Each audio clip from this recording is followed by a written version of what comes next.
우리 할렐루야로 인사해 봅시다. 할렐루야. 네, 우리 주일학교 친구들만 한번 인사해 봅시다. 할렐루야. 주일학교 아니신데 인사하시는 분이 계신 것 같아요. 오늘 또 비전 새벽 예배 나온 모든 분들을 하나님의 이름으로 축복합니다. 오늘 어느 길로 가야 할까라는 제목으로 말씀을 전할 텐데요. 그 전에 먼저 우리 주일학교 학생들에게만 질문을 한번 드리겠습니다. 주일학교 학생들만 대답하시는 거예요. 굉장히 어려운 질문은 아닙니다. 쉬운 질문이에요. 잘 대답해 보세요. 자, 여러분, 거짓말을 하면 될까요? 안 될까요?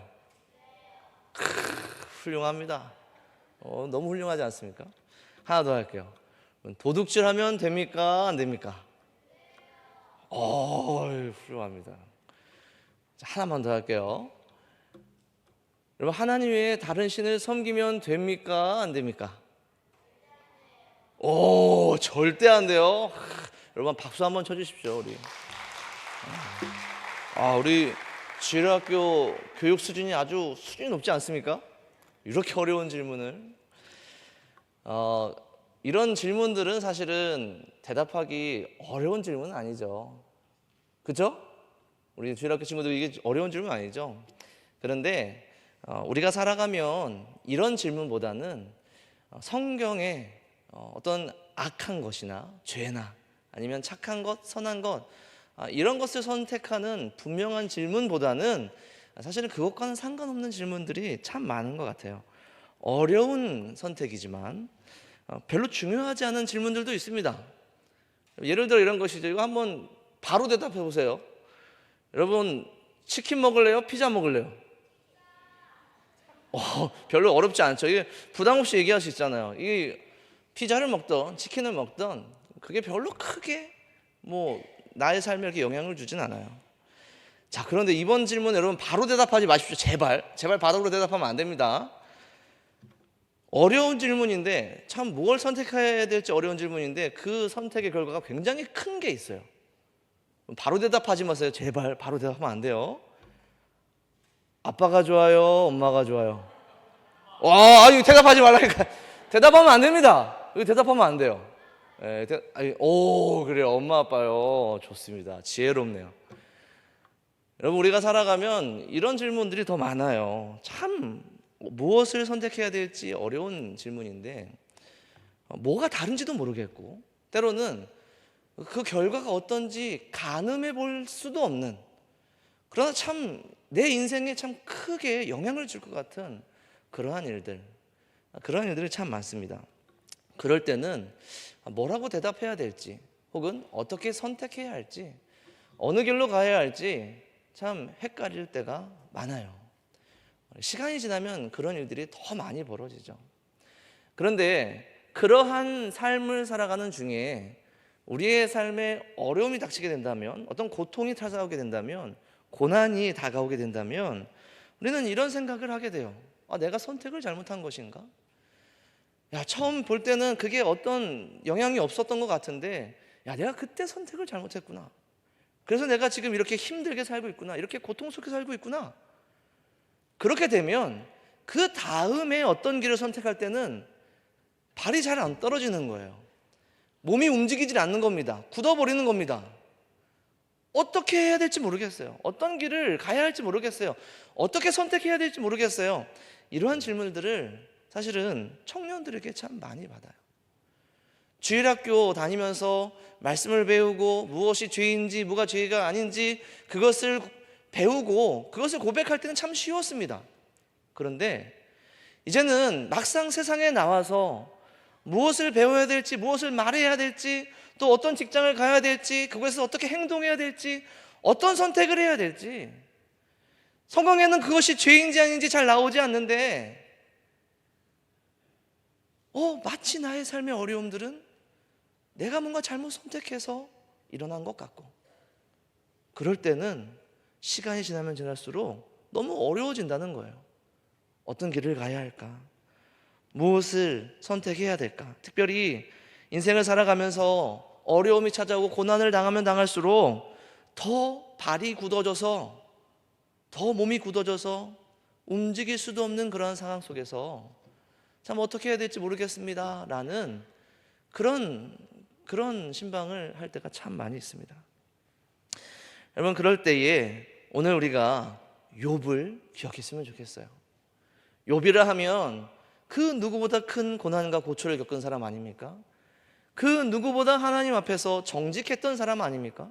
그럼에도 불구하고 이해할 수 없는 애매한 고난과 고통을 당하고 있는 사람이 바로 욥 아닙니까? 과연 욥은 어떻게 발을 떼게 되었을까요? 정말 두려워서, 정말 어려워서 한 발자국 뛰기도 걷기도 어려운 그 상황 가운데에서 욥은 과연 어떻게 했을까를 우리가 한번 함께 살펴보기 원합니다. 욥기 23장 3절에 욥의 마음이 나와요. 그런 고난 가운데에서 욥이 어떤 마음을 가졌는가, 어떻게 고백했는가가 욥기 23장 3절에 나옵니다. 제가 읽어드리겠습니다. 내가 어찌하면 하나님을 발견하고 그의 처소에 나아가랴. 욥은 그런 상황 가운데에서, 이해할 수 없는 고난과 고통 가운데에서, 시험 가운데에서 그의 마음과 그의 입술의 고백은 바로 이것이었어요. 내가 어떻게 하면 하나님을 발견할까? 내가 어떻게 하나님을 만나뵐 수 있을까? 내가 어떻게 하면 그분이 계신 곳으로 나아갈 수 있을까? 그것을 간절히 소원했다라는 것이죠. 사랑하는 주일학교 학생 여러분, 또 우리 성도 여러분, 특별히 청년 여러분, 어려움과 고난 가운데에 때로는 어느 길로 가야 할지 막막할 때에 가장 먼저 우리의 마음과 우리 입술 가운데에 이러한 고백이 있었으면 좋겠습니다. 이러한 고백이 여러분들 가운데 있기를 간절히 소원합니다. 하나님 어디 계십니까? 하나님 만나 뵙기로 원합니다. 하나님 계신 곳으로 나아가기를 원합니다. 그게 우리가 함께 모이는 예배의 자리이고 또 그의 이름으로 부르짖으며 기도하는 기도의 자리인 거예요. 그러니 우리가 그렇게 그 기도의 자리, 예배의 자리, 하나님께 나아가는 그 자리에 나아가기를 힘쓰는 그런 성도님이 되시기를 간절히 소원합니다. 이거는 무엇이냐면 단순히 어떤 기계적인 리액션을 얘기하는 것이 아닙니다. 어려움과 힘듦이 있을 때에 간절히 기도하면 된다라는 그런 기복적인 이야기도 아닙니다. 욥이 이렇게 얘기할 수 있었던 이유는 한 가지예요. 믿음이 있었다라는 것이죠. 믿음이 있었다라는 것입니다. 어떤 어려움이 있을지라도, 어떤 고통이 있을지라도 우리의 삶 가운데에 정말 도무지 알 수 없는 어떤 선택의 기로에 섰을지라도 단 한 가지 분명한 것이 있었어요. 욥에게는 한 가지 분명한 것이 있었습니다. 그것은 바로 하나님이 계시다라는 거예요. 하나님이 계시다. 하나님께 나아가야 한다. 그 앞에 나아가면 하나님께서 나의 모든 어려움과 억울함을 들어주실 것이다 라는 그러한 믿음이 있었다라는 것이죠. 특별히 배우며 또 말씀을 배우며 또 준비되어지는 과정 가운데 있는 우리 주일학교 학생들 가운데에 이런 믿음이 있기를 간절히 소원합니다. 여러분 아멘 하시기 바라요. 하나님이 정말 계시다. 하나님이 정말 살아계시다. 하나님께 나아가야 한다. 반드시 하나님을 만나야 한다. 그러한 믿음과 그러한 고백이 여러분 반드시 있기를 간절히 소원합니다. 여러분 우리는 이것을 믿음이라고 얘기해요. 믿음이 없이는 하나님을 기쁘시게 할 수 없다니, 하나님께 나아가는 자는 반드시 그가 계신 것과 그가 자기를 찾는 이들에게 상 주시는 이심을 믿어야 할지니라. 할렐루야. 여러분 그러한 믿음으로 부르짖고 붙잡고 찾는 그런 은혜가 있기를 간절히 소원합니다. 욥에게는 그러한 믿음이 있었어요. 그러한 믿음으로 하나님께 나아가고 찾고 부르짖는 어떤 상황 속에서도 가장 먼저 하나님을 찾았어요. 그 이유가 무엇이냐면 그는 보았기 때문이고 알았기 때문이에요. 무엇을 보았고 무엇을 알았느냐? 욥기 23장 9절에 이렇게 얘기합니다. 그가 왼쪽에서 일하시나 내가 만날 수 없고 그가 오른쪽으로 돌이키시나 배울 수 없구나. 물론 지금 어려움과 고통 가운데에서 욥의 마음 중에 크게 차지하고 있는 것은 하나님을 만나볼 수 없다는 겁니다. 하나님이 보이지 않는다는 것이에요. 보이지 않는 하나님을 얘기하고 있지만 그보다 그 고백 가운데에 더 중요한 고백이 있어요. 무엇이냐면 비록 우리가 육체를 입고 있어서 하나님을 눈으로 볼 수는 없지만 우리가 이 땅 가운데 살아가기 때문에 하늘에 계신 하나님을 우리의 육체로는 지금 만나뵐 수 없지만 욥은 무엇을 보았고 무엇을 안 하느냐? 하나님께서 일하셨다라는 것을 보았다라는 거예요. 하나님께서 일하셨다라는 것을 보았던 겁니다. 무엇을 일하셨느냐? 하나님께서 그들에게 약속하신 것, 내가 반드시 너희들을 구원하리라 라고 약속하신 것, 내가 반드시 너희들의 왕이 되어주리라 라고 약속하신 것, 그래서 그들이 나의 백성이 되고 그 나라를 세우고 그들을 이끌고 보호하고 지키시리라는 하나님의 그 일하심, 하나님의 다스리심을 보았다라는 것이죠.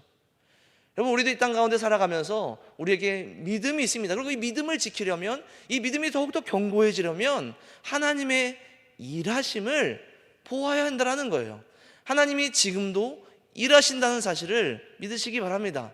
하나님은 어떻게 일하십니까? 하나님께서 그 약속을 지키심으로, 그 언약을 지키심으로 내 백성을 구원하시겠다는 그 약속을 지키시고 지금도 그 나라를 일으키시고 교회를 지키시고 하나님의 백성들을 지키시는, 영혼을 구원하시는, 자기 백성을 이곳으로 부르시는 그 일하심을 목격하기에 우리는 하나님이 계시다는 사실을 믿을 수 있다는 거예요. 여러분, 그것은 우리 공동체 안에서 확인할 수 있습니다. 우리가 함께 있을 때에 우리가 하나님의 몸된 교회, 주 예수 그리스도의 몸된 교회로 나아와서 이곳에서 그분의 역사하심을 목격할 때 우리는 그것을 볼 수 있죠. 또한 개인적으로 주신 확신들도 있습니다. 예수 그리스도께서 이 땅 가운데 오셨다는 것, 그분께서 죽으시고 진짜로 부활하셨다는 것, 이것이 정말로 우리에게 실제가 될 때 그것은 우리에게 흔들릴 수 없는 하나님께서 일하셨다라는 증거가 되는 것이죠. 그러한 증거 가운데에 하나님의 일하심 가운데 우리는 또한 무엇을 목격하냐면 하나님께서 우리를 돌이키시는 것을 목격합니다. 경험합니다. 우리의 삶에서 실제로 내가 그것을 경험하는 것이죠. 나를 돌이키시는 하나님을 경험하시는 겁니다.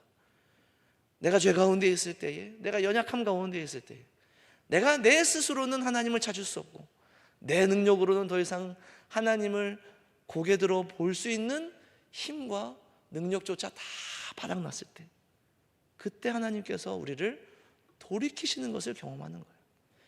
주님께서 우리를, 예수님께서 우리를 돌이키시는 것을 경험하는 것입니다. 그러한 일하심과 그러한 돌이키심 가운데에 우리는 확신할 수 있는 거예요. 우리의 믿음이 더욱더 굳세어질 수 있는 것입니다. 그렇게 되면 이렇게 고백할 수 있는 것이죠. 오늘 우리가 읽은 본문입니다. 그러나 내가 가는 길을 그가 아시나니 그가 나를 단련하신 후에는 내가 순금같이 되어 나오리라.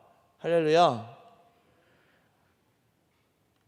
내가 눈으로 볼 수 없고 내가 만나뵐 수는 없지만 그 하나님께서 일하신 것을 목격했고 그의 아들 예수 그리스도께서 여전히 일하고 계심을, 그리고 이 교회를 지키고 계심을, 또 나를 돌이키고 계심을 내가 알기에 눈에 보이지는 않지만 분명히 그분이 나와 동행하고 계신다라는 그러한 감각, 그러한 고백, 그러한 믿음이 나에게 있기에 욥처럼 오늘 우리도 이렇게 고백할 수 있는 것이죠. 여전히 이 갈림길에서 어느 길이 더 편한 길인지도 모르겠고 어느 길이 고난을 피해갈 수 있는 길인지도 모르겠고 또 때로는 어느 길이 선한 길인지 악한 길인지도 분별하기 어려운 때도 있고 또 어떨 때는 어느 길이 하나님이 원하시는 길인지 도저히 분간할 수 없는 그러한 순간이 나의 인생 가운데에 참 많이도 찾아오지만, 그래서 여전히 나는 내가 걸어가는 내 길도 나는 잘 알지 못하지만 분명한 것은 하나님께서 아십니다 라는 것이죠. 이 길을 하나님께서는 아십니다. 그래서 분명 설령 내가 이 길을 잘못 선택할지라도, 설령 내가 나의 연약함과 나의 무지함으로 내가 이 길을 걷는 가운데 실수할지라도 그 실수와 나의 연약함까지도 사용하셔서 나를 시험하시고 나를 연단하시고 나를 테스트하셔서 결국에는 나를 금처럼 은처럼 기르시고 양육하시고 교육하셔서 분명 나에게 더 좋은 것을 주시리라 라는 믿음, 그 믿음이 오늘 욥에게 있다라는 것이죠. 그러니 여러분, 오늘 말씀 가운데 우리가 고백해야 될 것은 무엇입니까? 우리가 어느 길을 가야 할까가 중요한 것이 아닙니다. 사실은. 왜냐하면 우리는 잘 모르기 때문에 그래요. 중요한 것은 이것입니다. 어느 길을 가든지 믿음으로 걸어가고 있는가? 하나님이 계시다는 믿음으로 걸어가고 있는가? 분명 이 길 끝에 하나님께서 나를 연단하시고 나를 시험하셔서 나를 기르실 것이라는 사실, 나를 지키실 것이라는 사실, 그 믿음으로 그 길을 걸어가고 있는가? 여러분, 이것이 오늘 우리에게 가장 중요하다는 것이죠. 우리의 길이 편하고 어렵고는 중요하지 않습니다. 그 길이 내가 믿음으로 걸어가고 있는가가 중요하다라는 것이죠. 성경에서는 이 이야기를 실제로 너무도 잘 보여주셨어요. 우리가 잘 아는 출애굽 여정 가운데에 강을 건넌 사건이 두 가지가 있죠. 첫 번째는 출애굽기 14장에 홍해를 건너는 광경입니다. 여러분, 여호수아 3장에는 요단강을 건너는 그러한 장면이 등장하죠. 이 두 장면에는 큰 차이점이 있어요. 하나님께서 그들을 아직 가르치시고 양육하실 때에는 그 길이 열리는 것을 먼저 보여주셨어요. 우리 주일학교 친구들에게 하나님께서 많이 보여주실 겁니다. 여러분들이 하나님의 말씀을 배우고 무엇이 옳은지 무엇이 그른지 무엇이 하나님이 기뻐하시는지 명확하게 배우시는 그 동안에 분명 하나님이 먼저 여러분들의 길을 열어주시는 놀라운 일들을 많이 보여주실 거예요. 그런데 그러한 시간이 끝나면 요단강을 건널 때는 어땠죠? 여호수아 3장에 보면 먼저 열어주지 않으세요. 그들이 언약궤를 지고, 제사장들이 언약궤를 지고 요단강에 발을 먼저 내디디든 후에, 그들의 발이 그 강에 푹 잠긴 후에, 그 후에 열어주세요. 우리의 신앙의 길, 우리의 믿음의 길이 이렇다는 사실을 여러분 기억하시기 바랍니다. 그 길이 열릴지 안 열릴지, 우리 인간의 눈에 보기에는 너무나도 불가능한 길이어서 참 이 길이 맞을지 안 맞을지 헷갈릴 때가 참 많지만, 믿음을 가지고 걸어가게 하시는 그 가운데에는 분명 우리의 발이 젖게 될지라도 끝내 그 길을, 그 강을, 그 강길을 열어주시는 하나님을 만나게 될 줄로 믿으시기 바랍니다. 여호수아 3장 15절 16절에 이렇게 말씀하시죠. 궤를 맨 제사장들의 발이 물가에 잠기자 곧 위에서부터 흘러내리던 물이 그쳐서. 여러분들 삶 가운데에 이러한 일들이 많이 일어나기를 간절히 축원합니다. 그 전에 먼저 여러분들이 믿음으로 그 길을 걸어가시기를 간절히 소원합니다. 그 믿음으로 걸어가는 길이 때로는 진흙밭 길이고 여러분들의 발목까지, 때로는 허리까지 물이 차올라서 꼴딱꼴딱 넘어가는 그러한 순간이 있을지라도 끝내 믿음 가운데에 하나님을 찾고 하나님 앞에 나아가는 주의 백성들에게 그 길을 열어주셔서 다시 한번 여러분들의 믿음을 굳세게 하시고 여러분들을 금처럼 은처럼 자라게 하시는 하나님의 인도하심과 하나님의 그 사랑을 믿고 걸어가시는 우리 모든 성도님들 되시기를 간절히 소원합니다. 이 시간 우리 함께 찬양하고 우리 주신 말씀 기억하면서 기도하도록 하겠습니다.